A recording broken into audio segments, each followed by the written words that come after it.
Alright, this is BG8259, and today I'm going to be doing a review of the 1 to 100 scale high grade Tallgeese II. And as you can tell, he's not in the Tallgeese II colors. That's because Bandai doesn't really make a 1 to 100 scale Tallgeese II kit. What you're going to have to do is buy the Tallgeese III, and it comes with the parts to make Tallgeese 1 and 2. So if you plan to do the 1 or the 2, you're going to have to do quite a bit of painting because all of the parts are going to be molded in Tallgeese 3 colors. So this is what you're going to get straight out of the box, snapped together, no paint, no panel lines or anything, no stickers. You do get a sheet of stickers with this kit. Most of them are for the Tallgeese 3. The only sticker that's going to be used for the Tallgeese 2 is this sticker right here for the eyes. But other than that, you're going to have to rely on paint. They do give us 2 yellow chest vents for Tallgeese 1 and 2, which I found kind of odd since they had blue chest vents for Tallgeese 3. They gave us yellow ones for Tallgeese 1 and 2. Not really sure why, since we're having to paint the rest of the kit anyway.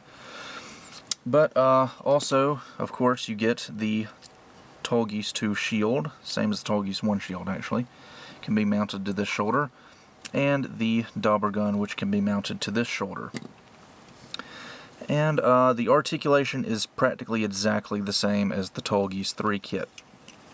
And even though there's a risk I might scratch up the paint job, I think I'm going to go ahead and do articulation after painting them, because just looking at the Tallgeese 2 in these colors is kind of weird for me. So I'm going to come back after this guy's been painted.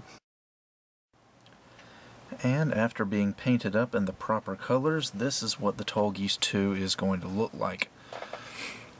Now, one thing I really like is that aside from the head, it's structurally exactly the same as the first Tallgeese. But the just the color differences alone are enough to make it stand out enough that it seems like a whole new mobile suit. The head, actually, I do find very nice. Focus in on that. There we go. And especially this large yellow head crest and the red stripes on the face, and just the overall shape of the head, I think is a really nice look for this mobile suit. And plus, the red and the yellow stands out nicely against the blue. So anyway, on to articulation.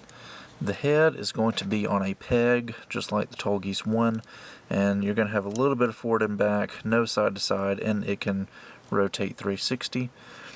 The arms, of course, can rotate 360 on their peg, and they'll be able to come out about this far. As you can see, the shoulder armor kind of gets in the way. Now, originally, there was no rotation below the shoulder, but I did modify this kit to include rotation below the shoulder. Also, this kit originally had polycap elbows that were double jointed and gave you about a 90-degree bend.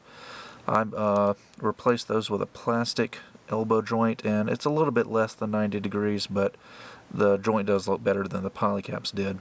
But the polycap joint didn't bend much further than this, just because of the shape of the forearm right here.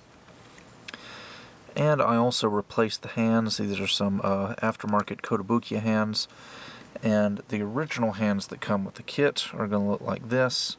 Just basic old school 90s high grade hands with 3 in the index finger. The thumb does not move.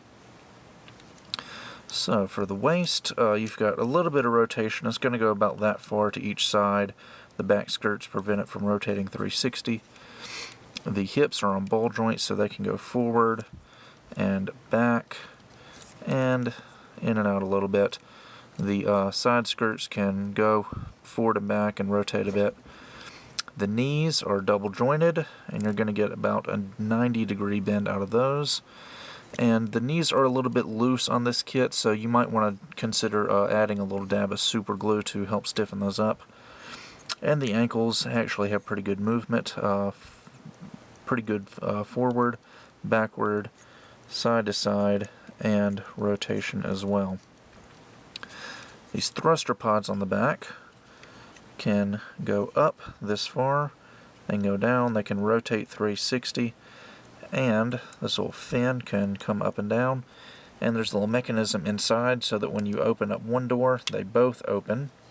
And inside you've got some gray details with thrusters and all that good stuff in there. For accessories, you've got pretty much the exact same accessories as the Tallgeese I. You've got a dauber gun, which the little magazine back here is removable. It's kind of tight since I painted it, but it does come out and you can see a bullet up here at the top. And this little latch right here can go up and down.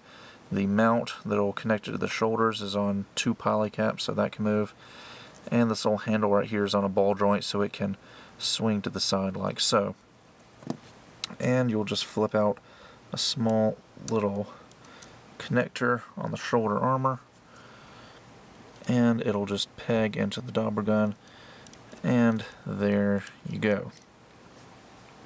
Also, you get a shield, which originally is going to have a eagle scribed on it. The Tallgeese had an eagle on it in the original line art, but the Tallgeese II never had an eagle on it in any version, so I removed the eagle by just filling it in with putty and then sanding over that, and then replaced that with a nice old decal. On the back of the shield, you're going to get 2 beam sabers, and you can pull those out. I'll get to those in a second. And then this little connector right here has got 2 polycaps on it. And just like the dauber gun, you can pull out that latch from the shoulder armor and connect that to the shield, and there you go. You're going to get 2 clear pink beams for the beam sabers. Oops. That will fit in quite nicely. And I think that's just about it for accessories.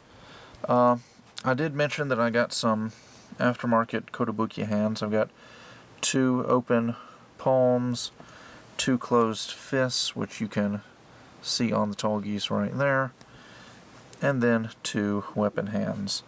These weapon hands are a little bit loose for the weapons that come with the Tallgeese, but if you get it just the right angle, it should hold onto them just fine. Well, that about does it for the review of the 1:100 scale high-grade Tallgeese II. I apologize for this pretty much being just a carbon copy of the Tallgeese I review, since they are pretty much the same exact kit, just with different heads and different colors. But, you know, somebody might want to watch this one before watching the Tallgeese I review, so I guess it was worth it in that aspect. Anyway, I do really like this kit for pretty much the same reasons I like the Tallgeese I kit. It's got good proportions and good sculpting. It's much more nicely detailed than the kits that came out from the Gundam Wing series back in 1995. Just 2 years later, when they did these Endless Waltz kits, I don't know how or why, but the quality just really bumped up, and the Endless Waltz kits ended up being much nicer than the kits that came out from the TV series. Again, this being a Tallgeese 3 kit originally, I really like the fact that Bandai included the parts to make Tallgeese 1 and 2. If they hadn't, we probably would be relying on expensive resin conversion kits for making the Tallgeese 1 and 2 if we wanted those. So in that aspect, Bandai really saved us a bit of money there. So, that about does it for this review, and with that, I'll see you guys next time.